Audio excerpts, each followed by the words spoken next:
Anno difficile ancora per i bilanci dei comuni, alle prese con IMU, con i tagli previsti e anche ultima,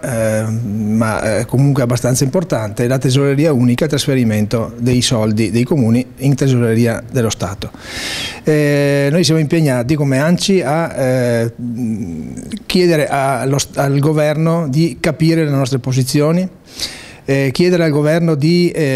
poter modificare soprattutto il patto di stabilità.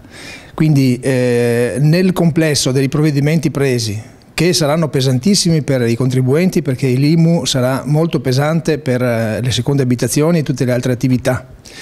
nel complesso dei tagli previsti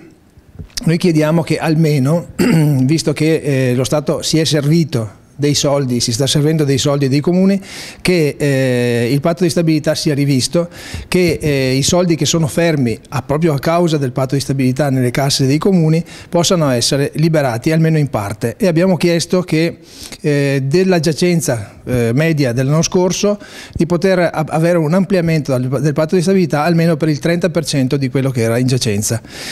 Speriamo che questa sia una richiesta che viene accolta. Noi sappiamo che a livello centrale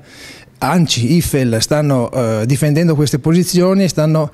chiedendo fortemente che venga rivisto il patto. Sappiamo che la situazione dello Stato e dei conti dello Stato è ancora molto da tenere sotto controllo, siamo coscienti di questo, ma facciamo parte dello Stato anche come comuni, abbiamo un cumulo di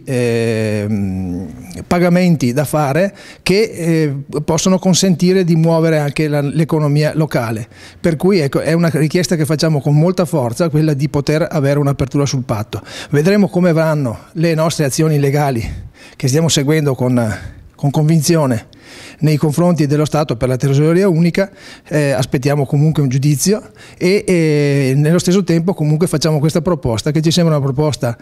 costruttiva, espansiva e intelligente.